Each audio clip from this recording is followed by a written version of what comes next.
Franchement, c'est un sentiment mitigé aujourd'hui. On est content d'avoir gagné ce match. Mais on l'a au travers de la gorge.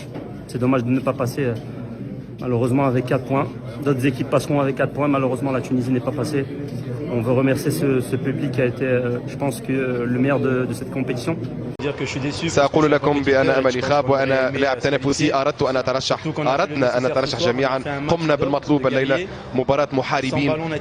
دون الكرة كنا رائعين، بالاستحواذ كنا ممتازين، حصلنا على فرص عديدة كذلك، وهناك خيبة أمل كبيرة جدا في ذهننا لأن الأمر لم يكن بأيدينا. انتظرنا نتيجة المباراة الأخرى، أردنا نتيجة أفضل. هذه هي كرة القدم، ولكن سعيد بما قدمناه اليوم لأنه كما قلت هناك مجموعة متآزرة متماسكة، جيل ممتاز. انتقدنا كثيرا مؤخرا وهذا من حقهم، لم نكن جيدين في السابق، ولكن اليوم كل شيء يعود إلى المجموعة لأن المجموعة لم تستسلم وآمنت بنفسها، وأبرزنا أنه في الصعوبة أمام فريق استثنائي قدمنا مباراة رائعة ونتيجة ممتازة. سعيد بمستوى الليلة، أبرزنا وجها جيد للمنتخب التونسي، وخيبة أمل لأننا أردنا أن نترشح، لكن هذا هو حال كرة القدم. نحن قمنا بالمهمة.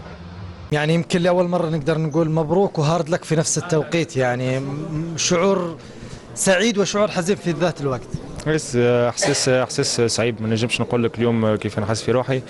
عملنا ماتش كبير، عرفنا اللي باش نجيبوا الفرصه باش نتعداو الدور الثاني لازمنا الربح ضد من اكبر المنتخبات كما فرنسا.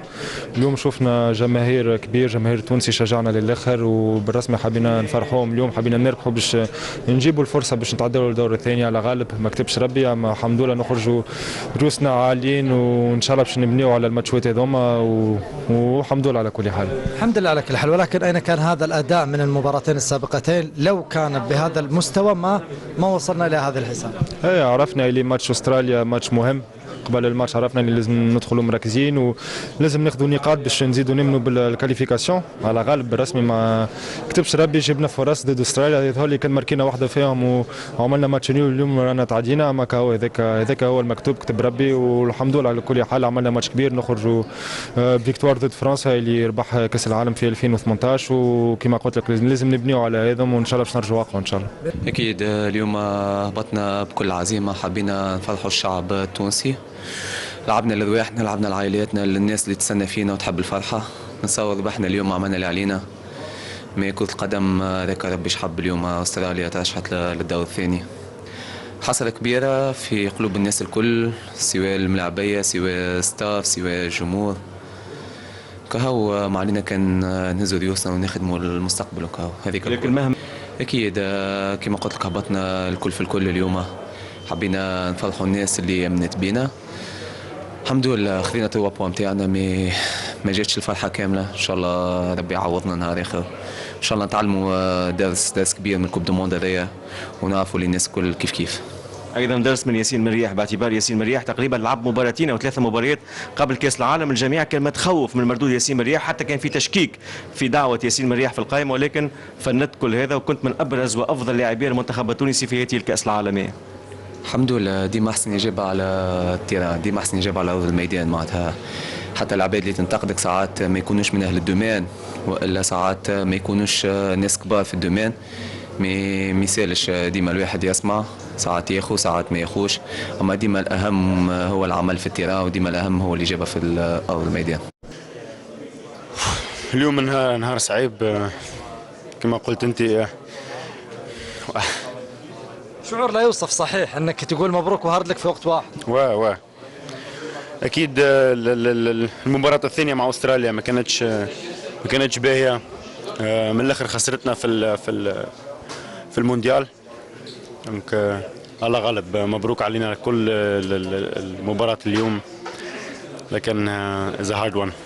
ولكن في النهاية يبقى انتصار تاريخي. انت اليوم انتصرت على حامل اللقب. سامحني؟ أقول لك أنت يبقى هذا انتصار تاريخي اليوم للكرة التونسية وللمنتخب التونسي، ولكم بالفوز على حامل اللقب. صح، مباراة تقعد في التاريخ، لكن حتى كنت رشحنا للدور الثاني. صح. قدر الله ما شاء فعل، معوضين خير. أعود إليكم من جديد مع مدرب المنتخب التونسي كابتن جلال القادري. كابتن جلال، تقريبا مع الأسف أحاسيس غير عادية يعني نشعر بها جميعا، تقريبا لأول مرة في حياتي نشجع في المنتخب الدنماركي في آخر الدقائق. اليوم انتصار أمام بطل العالم، ورغم الانتصار لم نتأهل. حسرة كبيرة. حسرة كبيرة، وي حبينا نوفوا بوعدنا تجاه الشعب التونسي، قمنا باللي نجموا به الكل. اليوم على 3 مباريات ضيع شوط واحد، الشوط الاول ضد المنتخب الاسترالي، كوره كانت قاسيه معنا، لكن رغم هذا الكل نحب نشكر ابنائي، نحب نشكر 26 راجل اللي كانوا معايا.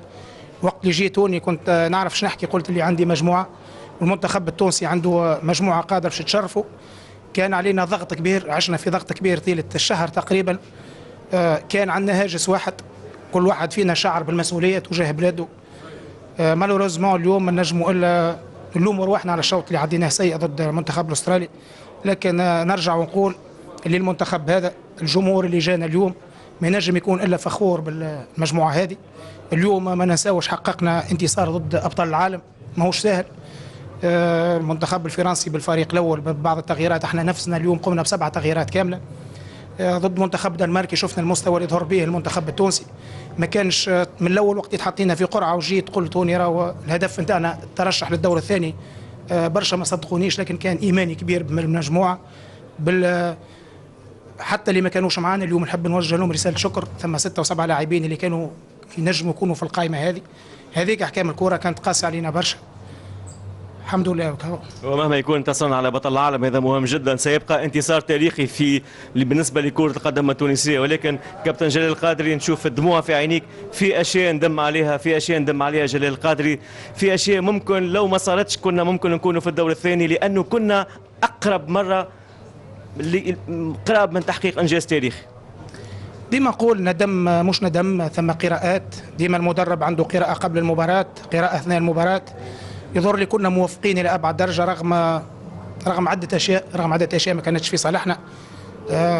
عرفنا كيفاش نتصرفوا مع مجريات المباريات. كيف ما قلت لك، اذا ثم اشياء ممكن كنا نتصرفوا افضل من هكا، هي بدايه مش في التشكيل، مش في السيستم، مش في الديسبوزيتيف، لا، لكن على مستوى دخلتنا. كان دخلنا كما اليوم كما الدنمارك ضد المنتخب الاسترالي، كانت ممكن الامور تمشي عكس هذا. لكن نرجعوا توا بكل هدوء، لازمنا نعملوا دي كونستا. نشوفوا اللي صار ضد المنتخب الاسترالي في المباراه هذيك، تقريبا نصف فرصه كانت تحكم في المباراه. خلقنا فرص اكثر من اللي خلقناهم اليوم. وقت اللي الكره تحب تعطيك تكون محظوظ، تنجم تعطيك. وقت اللي الكره تكون قاسيه معاك. اليوم يظهر لي بكل امانه مع كامل احتراماتي للمنتخب الاسترالي، نهنوه على الترشح نتاعو، لكن منتخبنا كان من حقه وكان يستاهل اليوم باش يحقق نتيجه افضل من هذه. على العموم كرة القدم التونسية حققت نتيجة ممتازة جدا لثاني مرة في تاريخ كرة القدم التونسية، انتصار وتعادل في كأس العالم. شكرا جزيلا.